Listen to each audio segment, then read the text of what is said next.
નમસ્કાર મિત્રો, અફસોસ એક સુંદર કહાની। આજે હોસ્પિટલમાં એક બહેન એની એકની એક દીકરીને છેક મુંબઈથી લઈને આવી છે। દીકરીને હૃદયની બીમારી છે ને 3 લાખ રૂપિયાનો ખર્ચ થાય એમ છે। કોમલ નામની એ બહેન થોડા સમય પહેલાં જ વિધવા થયેલ છે ને ત્યાં કોઈ ખાનગી હોસ્પિટલમાં પરિચારિકા તરીકે ફરજ બજાવે છે। એ 1 લાખ રૂપિયા લઈને આવી છે ને બાકીનો ખર્ચ બેંક લોન કર્યા પછી આપવાની વાત કરતી હતી। એનો દયનીય ચહેરો જોઈને મને દયા આવી એટલે અનિકેતભાઈ અને પિનાકીનભાઈને સમજાવીને આખરે એ દીકરીને દાખલ જ કરી દીધી। સુલોચના બેડરૂમમાં કપડાં બદલતા બદલતા બોલી, સારું કર્યું સલ્લુ, મને ખૂબ ગમ્યું।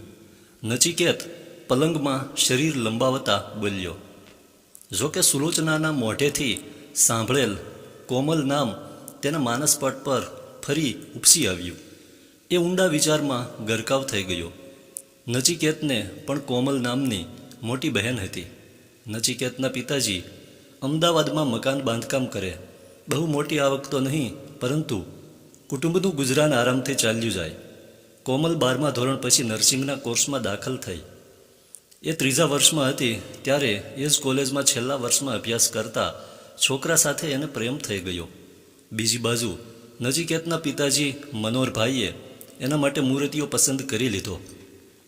ગામડે રહેતા મિત્રનો જ દીકરો BA MS છેલ્લા વર્ષમાં અભ્યાસ કરી રહ્યો હતો। ગામડામાં મને ના ફાવે કહીને કોમલે આ સંબંધનો ઇનકાર કરી દીધો। જોકે સાચું કારણ તો એનાથી 1 વર્ષ આગળ અભ્યાસ કરતા છોકરાના પ્રેમમાં પડી ગઈ હતી એ હતું। જેવો અભ્યાસ પૂરો થયો એના પછી 3જા જ મહિને કોમલ એ છોકરા સાથે પ્રેમ લગ્ન કરીને મુંબઈ ભાગી ગઈ। પિતાજીએ એને પરત લાવવાના ઘણા પ્રયત્નો કર્યા, પરંતુ એણે તો કુટુંબ સાથેના સંબંધો જ કાપી નાખ્યા। કોમલથી ઉંમરમાં 6 વર્ષ નાનો નચિકેત એ વખતે 10મા ધોરણમાં અભ્યાસ કરતો હતો। 10મા ધોરણમાં ખૂબ સારી ટકાવારી પછી નચિકેતે વિજ્ઞાન પ્રવાહ પસંદ કર્યો। નચિકેતનું નસીબ જોર કરતું હતું। મનોહરભાઈની કમાણી વધતી ગઈ। નચિકેત MBBS પછી બાળરોગોનો નિષ્ણાત બની ગયો। બાળરોગોના 4 ડૉક્ટરોએ ભેગા મળીને પોતાની હોસ્પિટલ શરૂ કરી। નચિકેતનું નસીબ ઘણું પ્રબળ હતું એટલે હૃદયરોગની નિષ્ણાત એવી સુલોચના નામની જીવન સંગીની મળી।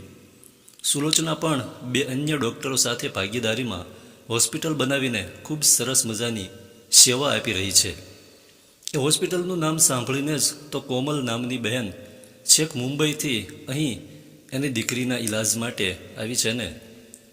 નચિકેતે વિચારોમાં ને વિચારોમાં પડખું ફેરવ્યું એ સાથે જ સુલોચના બોલી, શું વાત છે નચિકેત, તમે તો પથારીમાં પડતાની સાથે જ ઊંઘી જાઓ છો, પરંતુ આજે ઊંઘ કેમ નથી આવતી?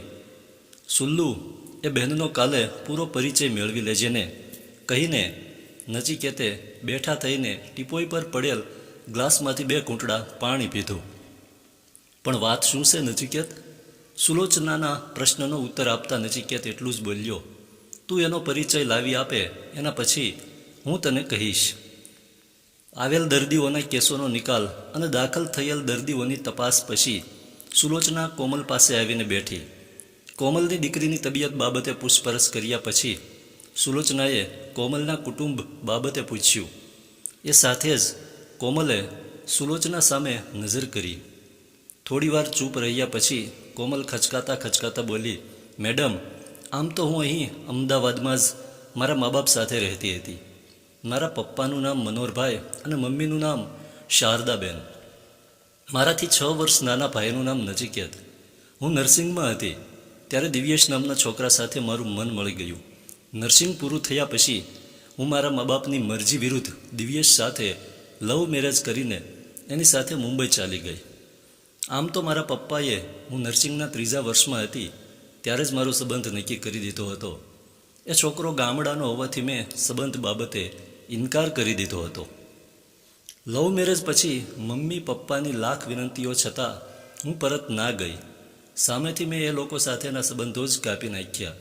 મુંબઈમાં હું અને દિવ્યેશ એક ખાનગી હોસ્પિટલમાં ફરજ બજાવતા હતા। ત્યાં હું મારા સાસુ સસરા અને દિયર સાથે સંયુક્ત પરિવારમાં રહેતી હતી। મારા ખોળે આ દીકરીનો જન્મ થયો, પરંતુ તુલસી નામની આ દીકરી બાળપણથી જ હૃદયની બીમારી ધરાવે છે. 1.5 વર્ષ પહેલાં એક માર્ગ અકસ્માતમાં દિવ્યેશનું મોત થઈ ગયું. એ સાથે જ મારા સાસુ સસરાએ મને તરછોડી દીધી. મારા સાસુએ કહ્યું કે તું ખરાબ પગલાંની છે, તું મારા દીકરાને ભરખી ગઈ. તારા ખરાબ પગલાંના લીધે જ આ દીકરી જન્મથી બીમાર છે. મુંબઈમાં મારું કોણ? મારો કોઈએ પક્ષ ના લીધો. મા બાપને તો હું સામેથી તરછોડી ચૂકી હતી. મેડમ, મને અજાણ્યા છોકરા સાથે લવ મેરેજ કરવાનો મને ખૂબ જ પસ્તાવો થયો, પણ એ રાંડિયા પછીના ડહાપણ જેવું હતું. હવે મારે શું કરવું? સાસુ સસરાએ તરછોડ્યા પછી હું એક ખોલી ભાડે રાખીને રહું છું. 30,000ના પગારમાંથી 5,000 ઘર ભાડું, દીકરીનો દવાનો ખર્ચ અને કરિયાણું, દૂધ અને બીજા ખર્ચ, પછી કશું જ બચત રહેતી નથી. કહેતા કહેતા કોમલ સાવ ઢીલી થઈ ગઈ. તો પછી હવે કોઈ બીજો સહારો શોધી લો કોમલબેન, સુલોચનાએ પૂછવા ખાતર જ પૂછ્યું. ના મેડમ, મા બાપની ઉપરવટ જઈને એક ભૂલ કરી એ કરી.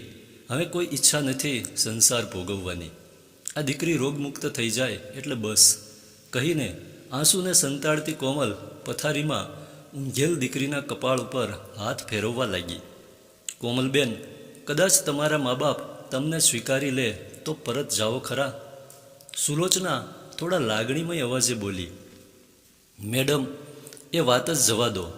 મારે બાકીની જિંદગી પસ્તાવામાં જ વિતાવવી છે. વાતને વાળી લેવા માંગતી હોય એ રીતે કોમલ બોલી. માનવ માત્ર ભૂલને પાત્ર, વળી તમે તો ભૂલનો ઇકરાર કરીને પસ્તાવાના આંસુ વહાવી રહ્યા છો. હું તમારા મા બાપ સાથે મનમેળ અને મિલાપ કરાવીને જ રહીશ. ખુરશી પરથી ઊભી થઈને સુલોચના બોલી. ઊંચી ડોક કરીને કોમલ પૂછી બેઠી. તમે મારા મા બાપને કઈ રીતે ઓળખશો મેડમ? કેમ નહીં ઓળખી શકું? અરે, મેં એમને ઓળખી જ લીધા છે. સંબંધે એ મારા સાસુ સસરા થાય છે કોમલબેન, કહીને સુલોચના સ્થિત પ્રજ્ઞ અવસ્થામાં ઊભી રહી. દીકરીના કપાળ પર હાથ ફેરવી રહેલી કોમલે સુલોચના તરફ જોયું. એના માન્યામાં નહોતું આવી રહ્યું કે મેડમ સાચું કહી રહ્યા છે. એ દયામણી નજરે મેડમને જોઈ જ રહી. હા કોમલબેન, હું તમારી ભાભી છું. તમારા ભાઈ પણ બાળકોના ડૉક્ટર છે. ગઈ રાત્રે માત્ર કોમલ નામ સાંભળીને તેઓએ આખી રાત પડખા ફેરવ્યા છે. રાત્રે જ એમણે મને તમારો પૂરો પરિચય મેળવવાનું કહ્યું હતું, કહીને સુલોચનાએ કોમલના ખંભા ઉપર હાથ મૂક્યો. ધીરે ધીરે કોમલની આંખોનો અશ્રુ પ્રવાહ વધતો ગયો. શરમની મારી તે કંઈ બોલી શકવાની સ્થિતિમાં નહોતી. એ રડતી જ રહી. છેવટે સુલોચનાએ એના આંસુ લૂછીને બાથમાં લીધી. એ જ દિવસે સાંજે સુલોચનાએ સાસુ સસરાને સમજાવી લીધા. બીજા દિવસે સવારે જ પૂરા 12 વર્ષ પછી કોમલે બાપના આંગણે પગ મૂક્યો તો એના પછીના 3જા જ મહિને સુલોચનાએ એના પિયરના પરિવારમાં થતા વિધુર પિતરાઈ ભાઈ સાથે કોમલનો સંબંધ પાકો કરી દીધો.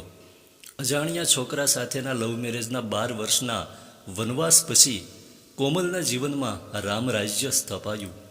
અત્યારે દીકરી તુલસી સંપૂર્ણ રોગમુક્ત થઈ ગઈ છે. એને એનાથી મોટી ઉંમરના 2 ભાઈઓ મળી ગયા છે. તો કોમલબેન દીકરીની સાથે સાથે 2 રાજકુમારો જેવા દીકરા. ધન્યવાદ મિત્રો.